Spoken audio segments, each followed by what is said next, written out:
So this is my story of a short adventure through what I call Bear Scat Woods. It's a remote section on a closed Forest Service road just past Red Meadow. And Red Meadow is just a beautiful section with huge lakes, alpine lakes, just beautiful. And I'd ridden through that area, and my GPS told me that I could shortcut out to Whitefish. So I followed the GPS, and I was running low on fuel, so I decided to go around a closed gate. I figured I could get out that way. And I wandered down this road and ran into a big pile, the largest pile I've ever seen, of bear scat. And it was in the middle of the road, and it's coming up just about right here. And you can see that's a pretty big pile of scat. It's as large a pile of waste beyond a cow or anything like that I've ever seen.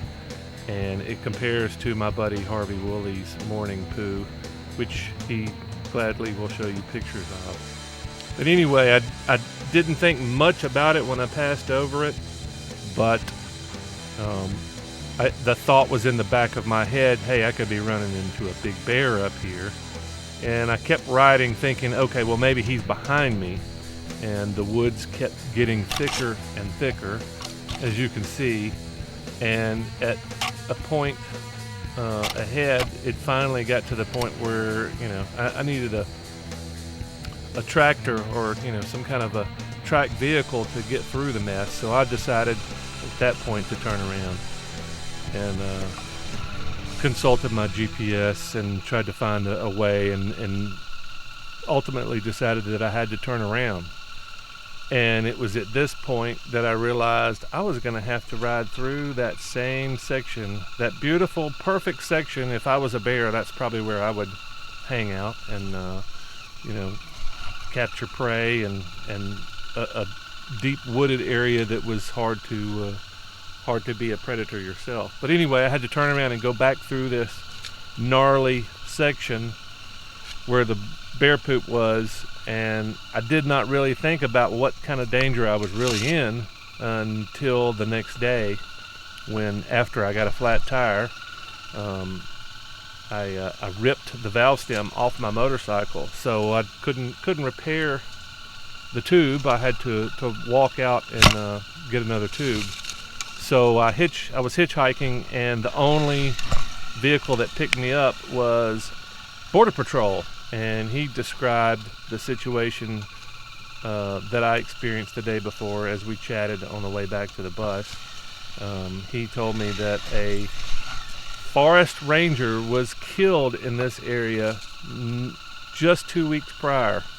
And he was pedaling his bike with another man and ran into a bear, and the bear ate him. And there was a little bit of his body left when they finally came to rescue him, but and I'll add the link below so you can read the story.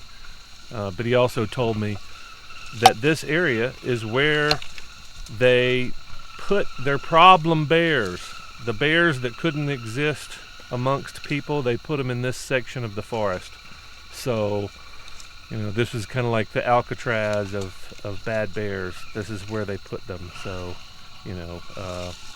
I don't know why I keep running into areas that have people eating grizzlies, but I had the same experience a few years back in just outside Yellowstone. Same thing. Somebody had been eaten weeks earlier for the first time in years, and I just happened to be in the same section. Just my luck. But I'll add You'll hear the me screaming bear and honking my horn on the way out, because I really did not want to run into this bear, and I didn't know how badly I didn't want to run into this bear until I heard the story the next day. But an interesting story, made even more hairier by the fact that I'm not that far away from a killer bear that may actually be hungry now after 2 weeks since his last big meal.